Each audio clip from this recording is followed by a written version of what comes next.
Joining us live via telephone all the way from the UK should be the one and only Shloime Gertner. You there, Shloime? Yeah, I'm 5 hours ahead, but I'm there. I heard a rumor, Shloime, that not only did you daven Mincha today, but Ayid daven in Mariv.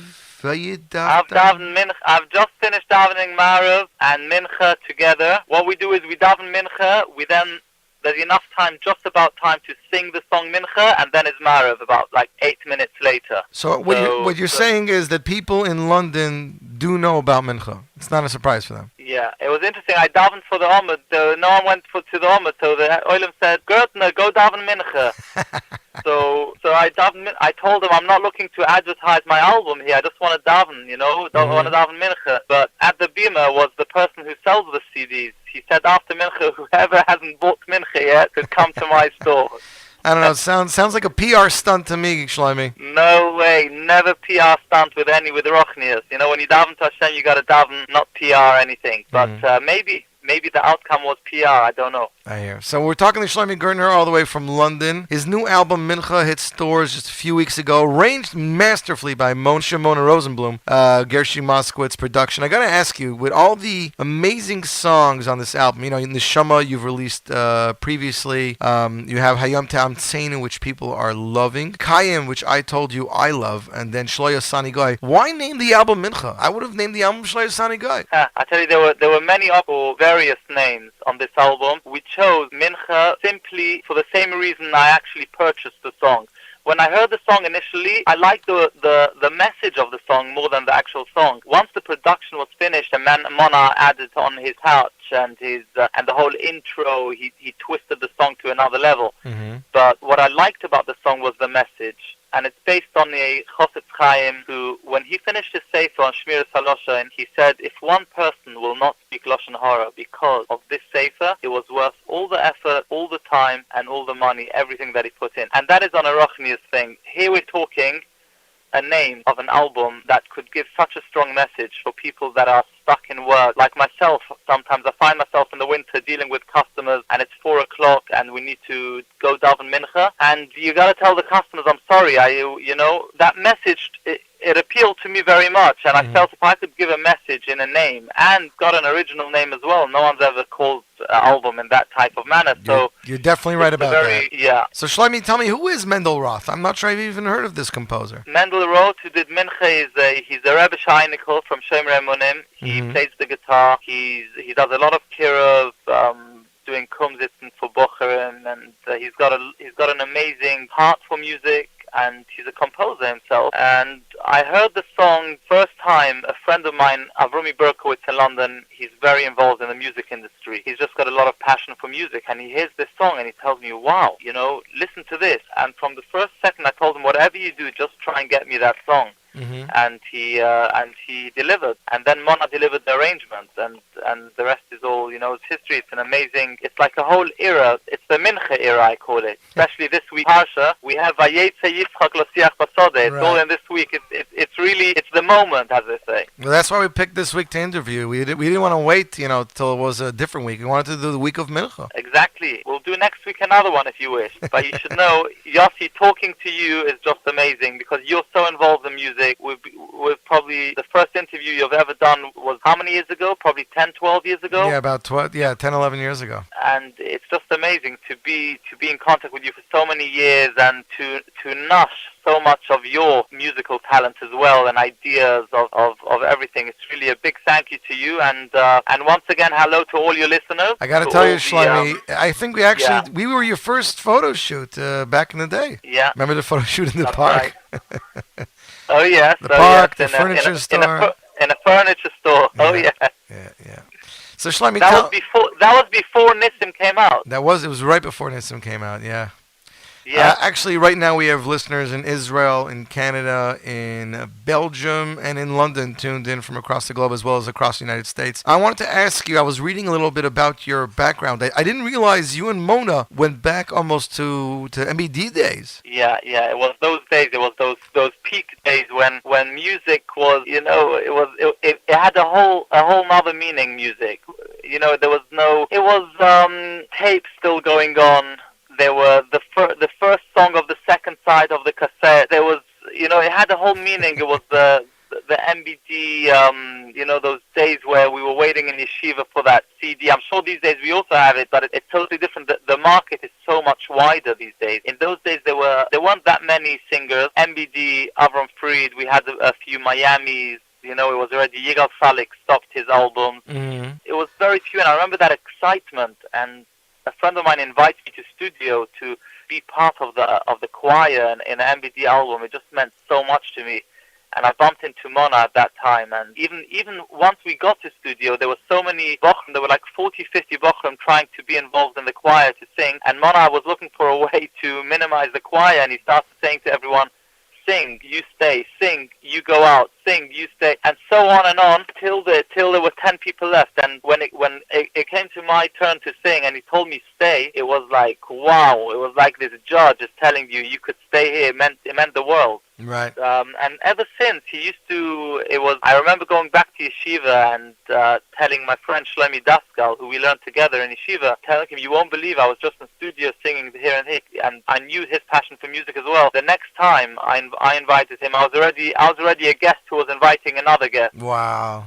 And from then on, it was the Shloimelach. That whole 2-3 years, the yeshiva years, all the albums that came out, what they enjoyed about it is that every choir cost them quite a lot, so they could supply a choir with 2 members less because of us. Right. We got a world of experience. It was really like studying music for us, seeing from scratch how the music is done, and till today we benefit from that. Shloime Gertner in his way, me in my way, but it's that we could say it's that first time in studio when I met Mona Rosenblum, and till today we have an amazing kesher, and I've been in touch with him throughout the years the whole time, and finally we got to work on a project. I think that's amazing. I didn't even know that. I mean, I heard that you sang on the choir. I didn't know you were the one that introduced Shloime. Shloime told me many years ago that he also sang in the choir. That's very funny. So I have 2 things to say to you then, Shloime. First off, when are we going to get a Shloime album? A Shloime Lech album, you mean? Shloime Lech album. Oh, okay. That sounds like a plan. I'll tell you what, you got to put the vote out there. If there's a vote for it, we'll maybe go for it. I hear. And second of all, what is it like working with Mona on an album from start to finish? Because I remember a few years ago, Yechmiel Begun put out a Miami Revach DVD. And on the DVD, there was behind-the-scenes footage of Mona and his choir doing their thing on one of the songs. And it was just, for me, it was an eye-opener. Because here you see Mona, and he's always there with a piano. Because he has to hit the key, and he's hitting the key, and he hits the key and tells the guys like this, da-da-da-da, like this. And the way the entire choir goes, it was so unique. So yeah, very much, musical direction, musical noted, not just come and sing your part, but let's do this properly. Mona, this experience, it's album number 6. This experience has been a dream experience to work with Mona, because we were choosing songs together. Various trips. I traveled from London to Israel just to sit on production, then to sit down on intros, on bridges and songs, and how to bring out the best of every song. We were involved in everything, and obviously the Siyata D'Shmaya is the key, is the 99.9% here, but we put in a lot of effort of our own to, a lot of ishtadlus, a lot of extra time, and that could only happen really when you do a full production with someone, because when you do 2-3 songs, he'll give it all he's got, but he doesn't know the rest of the songs. Here he knows the picture of the album, and that's why he was so involved to the detail. I got to tell you, I think the result is phenomenal. We're getting a question here from Shloime in Chicago. He says that he loves the new album. He bought it and he plays it all the time. But he wants to know if there was a lot of thought put into why some of the songs sound like 2016, but some of the songs sound like the 80s. Is that done on purpose, or that's just the way things happened? Yeah, that's done on purpose. We wanted, in Hebrew they say, hatam kapam. The taste is like once upon a time. I hear. And that's really what I wanted. I wanted to do an album of music, the sound that I grew up on, even the mix. Mm-hmm. The mix is an older type of mix. Many things I wanted the older taste, because today's music, what's current is current. Yeah, you don't have to produce that. Just go to anyone. That's what you're producing. There's a whole, but to do this type of project was very, for me, I found it being very unique, and that's what I wanted to achieve, and I could say we really achieved it. The result is fantastic, and the Razel song is also fantastic. I know, I wanted to get there. But we'll, yeah. How did Shloime Gertner get to Yonatan Razel? I mean, you guys, I'm sure you didn't... Let me ask you, yes. this message from Canada that you just read out, by who was it? By Shloime. Shloime. Is that a good thing that he's mentioning, or he would have rather it all be 2016? I think it was just a question as to why. It just seemed that it was probably planned that way, I'm guessing. Because to be honest, before I released the album, I was thinking, am I taking 2 steps back over here, and that's not good, or is it 2 steps back and that makes it an interesting and unique album? Right. And from the feedback, it shows like it was a step in the right direction. Right. Well, I mean, look at your other albums. Albums like Say I Say. Say I Say was more of a I would say futuristic nowadays album. The same goes to Imagine. Imagine didn't have a lot of the alta feel to it. It had a lot of electronic songs, a couple of English songs. Even Niggin. What was it? What was the song? The Mashiach Magia. Yeah, Mashiach Magia. Yeah. With Yitzhak Fuchs. Yeah. Imagine also was another taste of. I worked with different arrangers, so the sound is going to be very different to what you were used to listening to. And but the one thing is everybody throughout the years has heard plenty of Mona's songs, and that is a sound that they like very much. So Baruch Hashem, as far as that's concerned, you did a very smart job. So how does Shloime Gertner get to Yonatan Razel? I mean, have you guys ever shared the stage over the years? With that is thanks to production manager Gershie Moskowitz, who really deserves a lot of credit here, and he actually introduced me to Razel. He was the one who we went together. The first time was together with Yossi Zweig. Yossi Zweig and Gershie, we were in Israel, and they arranged to meet with Yonatan. And then this song has just been going on for ages because we had so many different verses of different ways of how to sing the song on the verse. And till we decided, it just took ages. Yonatan himself told me he's never been involved in a song so many years, and the final product we could say is, occasionally I still sing the other takes because I've got a whole mix-up of so many verses, different ways of singing it, and I'm trying to get to forget the others, but it doesn't work like that in music.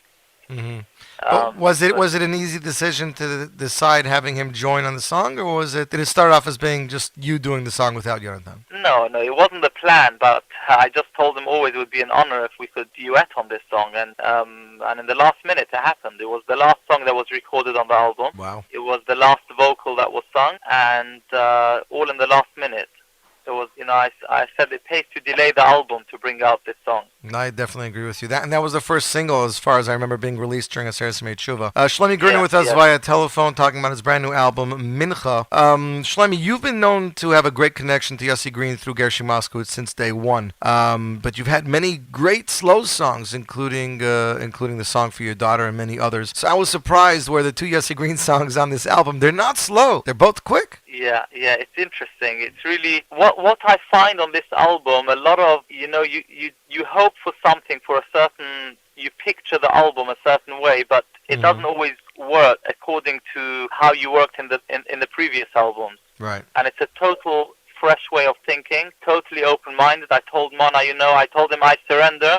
I'm giving you the decision. We've got 40 odd songs here. I let you choose them. And he was deciding what goes in, what goes out. So I'll from that point of view, I had to do it because I wanted to hear the best of Mona. I wanted him to put in his best, and I think that was the only way. And it proves again and again that that's the way of doing an album. Doesn't mean that I'm going to continue doing albums like that, because I really enjoy various, working with different productions always. Right. Different types of albums, different type of songs, whether it's a Yiddish, English, like one like that, which is a regular commercial album. But the learning experience was fantastic. Yeah.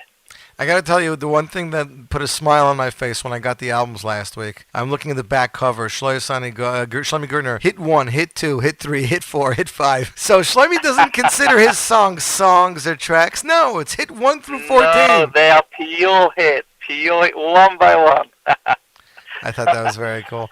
Another, I guess, Shloime Gertner update is that you have a website finally, and it's gone up. GertnerMusic.com. GertnerMusic.com. And I mean, this social media, Twitter, Facebook, Instagram. Shloime Gertner is coming into 2016, 2017, and he's saying he's here to stay.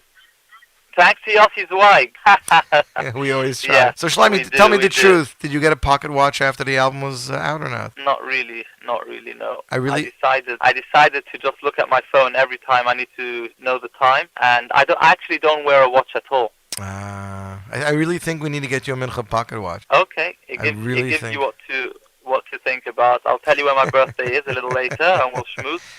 Definitely, definitely. Shloime Gertner with us by telephone. So, Shloime, tell us. Recently, you released a music video for your last album, and of course, you had the Schmeichel video before that, and the video from A Dude with Shloime. Does this mean we're going to be seeing more videos of Shloime Gertner in the future, or are you just going to stay to a recording artist? No, I should really do many more music videos, and hopefully we'll get down to it. There's a lot of traveling, and there's a lot of hopefully I have to find a good stretch of time to dedicate to do music videos, or a good producing a manager to take care of these things. But we'll get there. We'll get there. Hopefully, it's a nice thing to have, and it's important these days.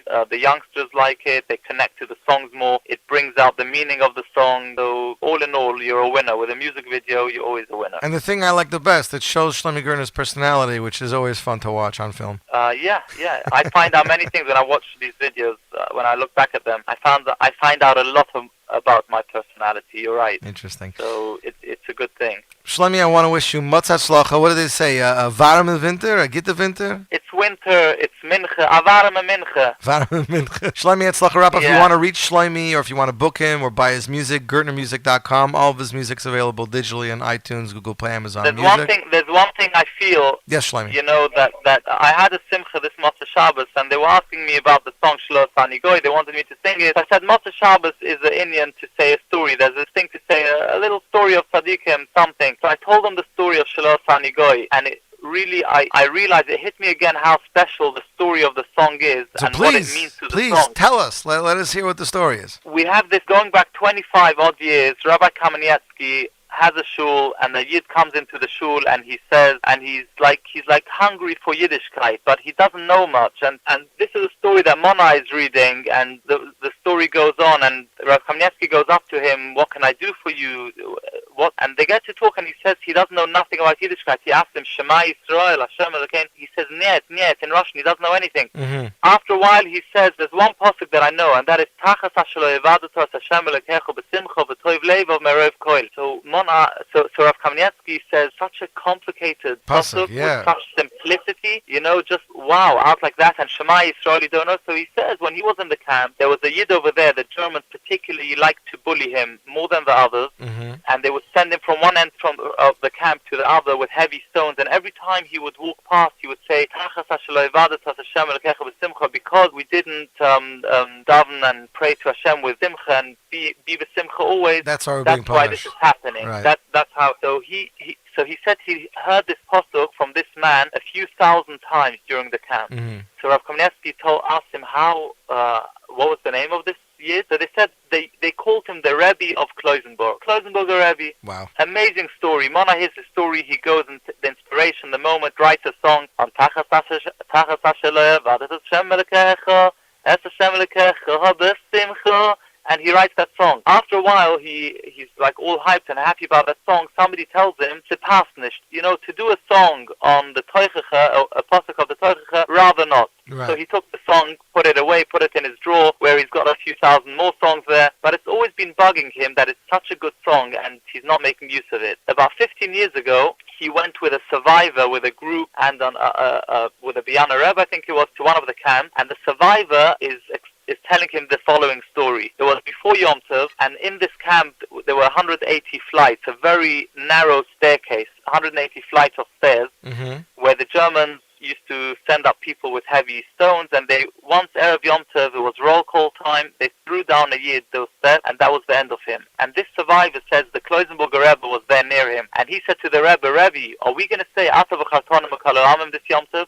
Is this what you call a chosen people, a chosen nation? Without skipping a heartbeat, the Rebbe says to him, now more than ever, I'm going to say it. Now I understand it more than ever. He says, we say every morning, Shelo Sani Goy. He says, imagine we would have been born, the German, and doing all these terrible things to women and children and families. He says, better to be the one who's being hit than the one who's hitting. In this scenario. And he said, from then on, this Yid said, the survivor who was there, he said every morning he was happy when he got up. He couldn't wait to make the bracha Shelo Sani Goy. He used to go out and roll call near the Germans. He would just say that bracha with kavanah, and he said that was his happy moment of the camp. So Mona took that song, the Tachas Ashlo Vadas Hashem Lekech, which was also a story with the Kloisenberger Rebbe. Right. And he combined changed it it with- to Baruch Hashem Shelo Asani Goy Shelo, and he writes Velachen, and so therefore it's Fadein Ivdi Es Hashem B'Simcha, and that's how the song developed. And he was saying that usually a song from the Second World War would be, a slow song more, and this one is a happy one. It would be and more of it's, a somber song, yeah. exactly, and this one's a happy song. And it's just an amazing story of encouragement, a bracha that we say every day, and to understand how Yidden in those days going through the toughest times possible, and they would find the light and say a bracha like that, and the encouragement of a Rebbe who lost so much in the war to have the brightness of thinking of answering back a Yid like this and telling him, and he said that's what helped him throughout the war. Mm-hmm. That was the encouragement. So this song, being track number one, hit number one, is a song that's very close to me, and especially to Mona Rosenblum, who wrote the song. And now that you know the story, you play the song, you'll hear the song on another level. Shloime, I appreciate it. Ladies and gentlemen, Shloime Gertner via phone. His brand new album, Mincha. Thank you very much. Thank you to all. Thank you, Yossi Zweig. Enjoying your program. Continue making people happy. And Hatzlacha Rabba to all the listeners. Thank you all. Cheshkach, Shloime, have a great winter.